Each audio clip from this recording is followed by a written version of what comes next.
The fact that you have landed here is indicative that you are somewhat affected by some, many, or all of the symptoms associated with polycystic ovary syndrome, or PCOS. There is a tremendous amount of frustration and confusion amongst patients who are suffering from this condition, because there is little to no reliable information out there on how to fix it. Why is this so challenging?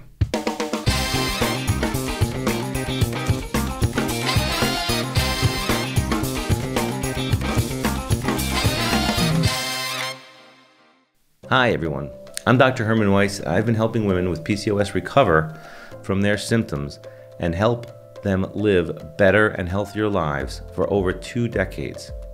I'm the founder of Provation Life, an organization which is focused on finding natural solutions for hormonal and reproductive issues. I am bringing you this course in collaboration with Lauren Ellen, a nutritionist with many years of experience, and Esther Taub, a physical trainer.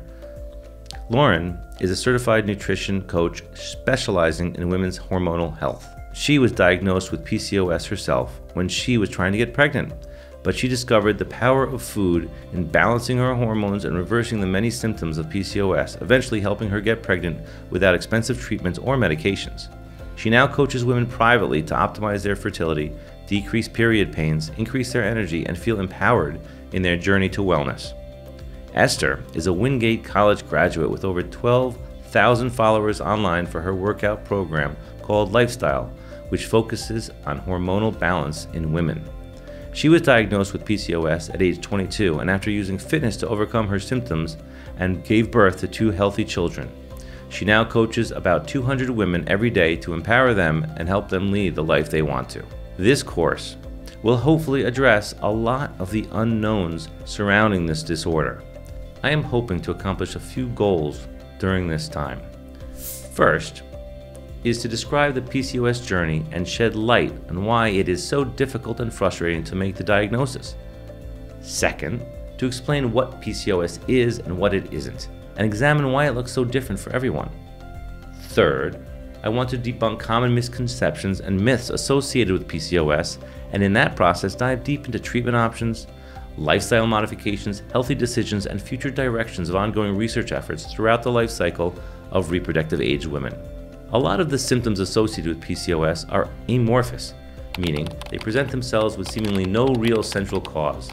If you take irregular periods, for example, it could be a symptom of stress, sudden travel, or diet changes, and not necessarily PCOS.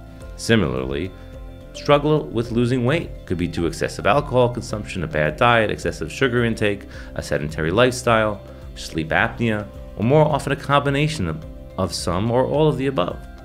It's not easy to spot PCOS because many of the symptoms are confused with other ailments.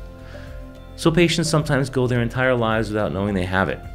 Some studies show that 1/3 of patients go 2 years before they get diagnosed, and half of them see 2 or more doctors before they get the right diagnosis.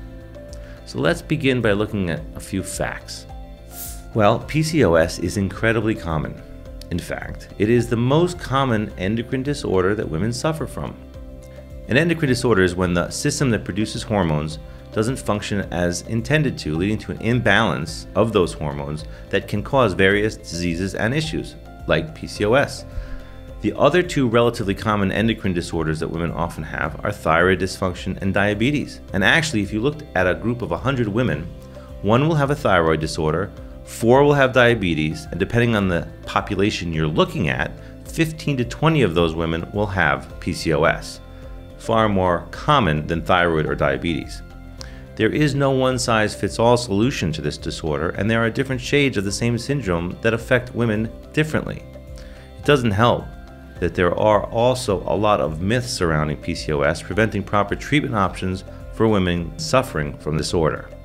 One of them is that having PCOS causes more ovarian cysts, when in reality what they have is more follicles.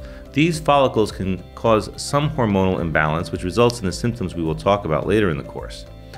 To understand the impact of PCOS, we first need to examine what the body is like without it, how it functions normally. All women are born with hundreds of thousands of eggs, which reside in the primordial follicles found in their ovaries. As a woman matures through her life cycle and enters her reproductive age, she will produce 1 egg a month, and that follicle grows and lets go of its egg mid-cycle. If she conceives during that cycle, the follicle will support the pregnancy. If she doesn't conceive, she will get her menstrual cycle approximately 2 weeks later. It sounds simple enough, but this is a very difficult and delicate and intricate process, and often it is not properly aligned and can disrupt the equilibrium, causing downstream effects such as irregular bleeding, cramping, ovarian dysfunction, and possibly ovarian cysts. Cysts are in fact quite common in that they are not follicles, and they can come in all shapes and sizes and a different origin story, so to speak, and different treatment options depending on the size and the symptoms. But just because a woman has a cyst on her ovary, or a few cysts, does not mean she has PCOS. It is important to differentiate normal ovarian follicles from cysts from PCOS, and as we get into the course deeper, we will be able to demonstrate that. But simply put, the brain tells the ovary to ovulate monthly, and the ovary in turn tells the uterus to get ready for either a pregnancy or a menstruation. That's the process in a nutshell. But any irregularities in this procedure might lead one down a path to eventual development of PCOS, and possibly lead to difficulty in conceiving or infertility. Our goal in this course is to educate you and make you aware of your health and self, and while maintaining a positive attitude throughout your journey of finding relief from the many symptoms of PCOS. Well, you stayed to the end of this episode, and that means that you're here to stay. And this education will provide you with the tools you need to lead a healthier and better life. It may get tedious and hard at times, but the idea is to build a lifestyle that is sustainable and gets you to wellness. This isn't a course that cuts to the good part, because healing of any kind requires a strong foundation and a lot of effort. So keep your chin up and let's learn something new. In the next episode of this module, we're going to take a deeper look at normal ovarian and reproductive function. Thanks for watching.